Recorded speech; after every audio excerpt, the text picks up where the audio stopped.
questions related to one-dimension motion uniformly accelerated. So what is 1D motion, rectilinear motion? When the object moves along a straight line only, then motion is one-dimension motion. What are the typical examples of one-dimension motion? A vehicle moving on a straight road is an example of motion in horizontal line. Object falling vertically under gravity is an example of 1D motion in vertical direction. And object sliding along a slope is also an example of 1D motion, but in this case the motion is taking place along an inclined straight line. What is the advantage of 1D motion? The key advantage here is, see, all the vector quantities which are velocity, displacement or acceleration, we need to define the direction as well. But in case of 1D motion, there are only two directions possible. Hence, we define the direction only in terms of plus or minus sign indicating the opposite direction. So, just plus and minus sign is adequate to define the direction, which makes further calculation much simpler. So, typically, the axis is chosen along the line of the motion, and we typically call it x-axis, or we can call it y-axis as well. And more often than not, we define rightward direction as positive. So in this system, how do we express these vector quantities? First, position vector. The x coordinate with sign itself is the position vector. There is no need to have I cap and j cap. So anything which is on the right hand side of origin will have plus sign. Anything on the left side of the origin will have negative sign. Displacement by definition is final position minus the initial position. Since the position is in terms of x coordinate, so displacement could be x2 minus x1. x2 being the final position, x1 being the initial position. Velocity, average velocity during a time interval starting at time t1, ending at time t2 is x2 minus x1 divided by t2 minus t1. x2 being the position at time t2 and x1 being the position at time t1. Average acceleration, again by definition, is final velocity minus initial velocity, which is v2 is velocity at time t2 and v1 is the velocity at time t1 divided by t2 minus t1. So it will give you average acceleration during a time interval spanning from t1 to t2, t2 being the initial time, t2 being the final time. The key point here is how to apply the four basic kinematic equations for uniformly accelerated motion.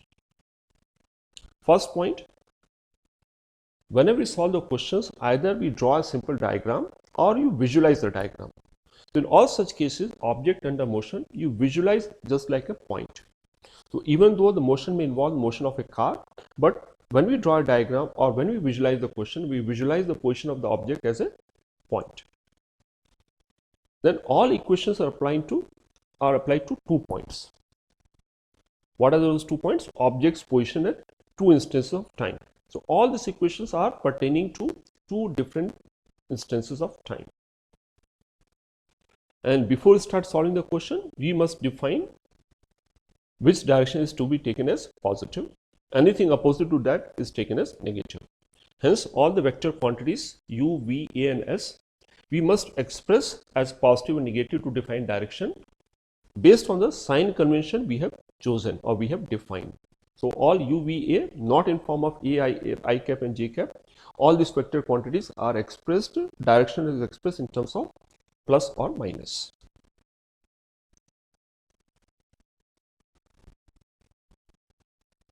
Let's take a simple example of motion in a horizontal plane.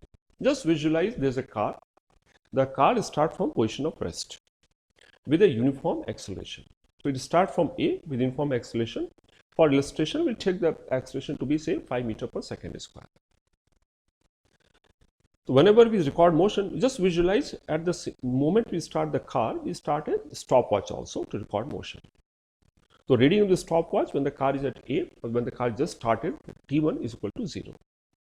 And once we know the initial velocity and acceleration, all subsequent motion can be analyzed or found. Let's first take instance when the car is at B, which is at time when the stopwatch is showing a reading of 2 seconds.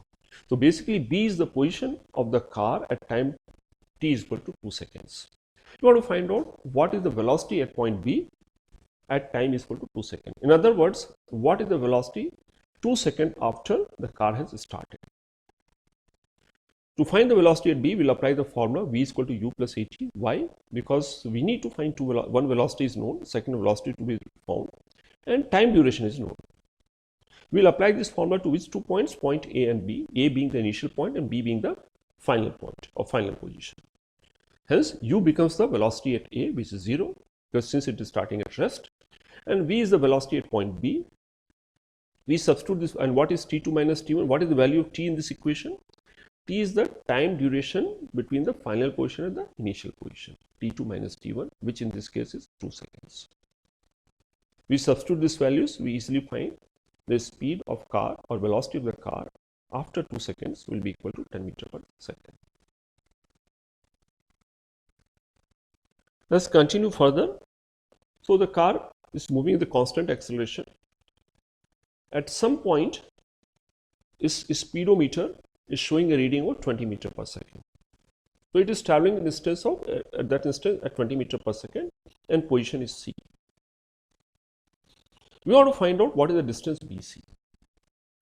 To find distance BC, again we apply the formula to which 2 points, to point B and point C. Initial point will be B and final point will be C. What we notice here, the initial point B is not necessarily the start of the motion. Motion started at A. But in this case, since we are applying the formula to point B and C, the initial point becomes B and final point becomes C. To find the distance between B and C, which is displacement, we'll use the formula V square is equal to U square plus 2S. Why using that formula? Because velocity at 2 points are known and distance has to be found. So formula must contain the V term, the U term and S term. U is the velocity at point B, initial point. V is the velocity at point C, the final point, and S is the displacement vector. So we substitute these values, we can easily find the displacement distance BC is plus 30. It means displacement is along the positive direction. Displacement is rightwards. Let's continue further. Now this time let's analyze the motion of an object projected vertically upwards.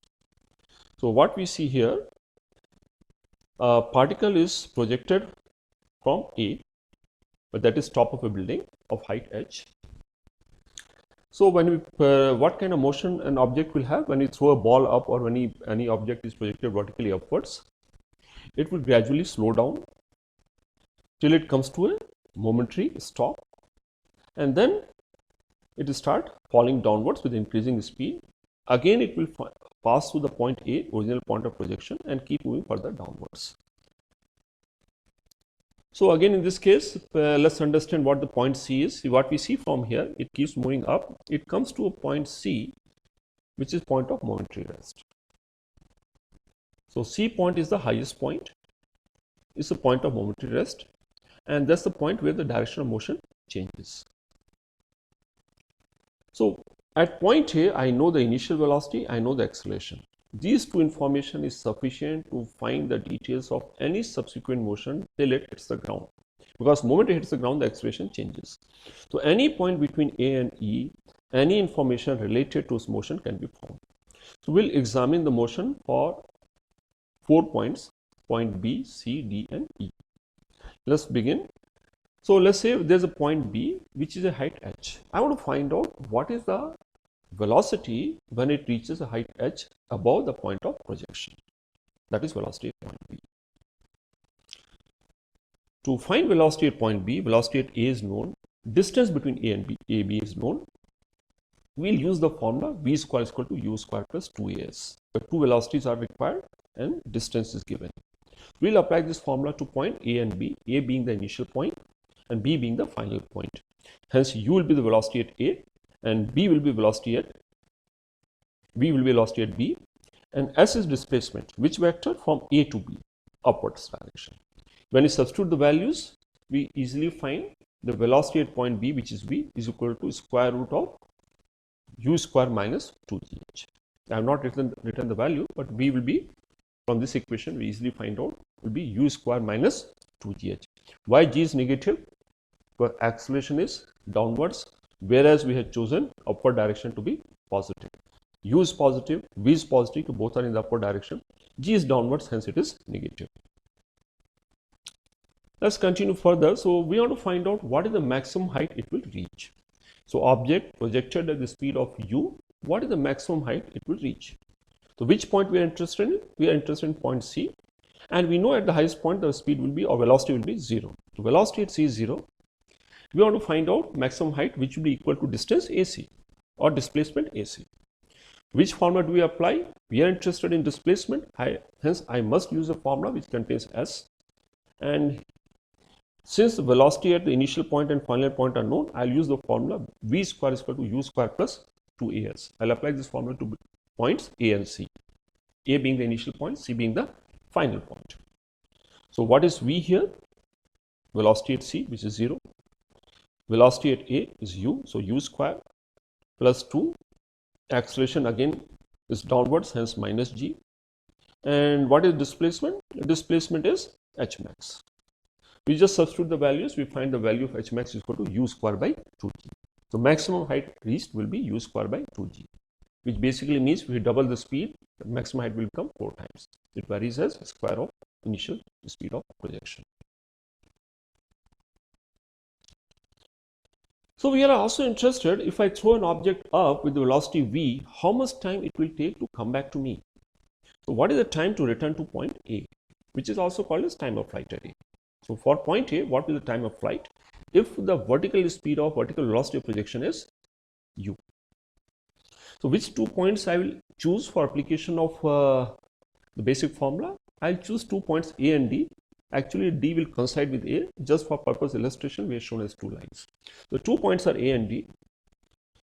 So what we notice, which formula we will use? Again, we are interested in finding time. So the formula must contain t term. And we know the displacement between 2 points. A to D, the displacement, since it is same point, displacement is 0. We use the formula S is equal to ut plus 1 by 2 at square. We will apply to points A and D, A being the initial point and D being the final point. S is 0, same point, displacement is 0. We substitute the values and we find that time comes to 2u by g. So at time t is equal to 2u by g, the projectile will come back to the same point.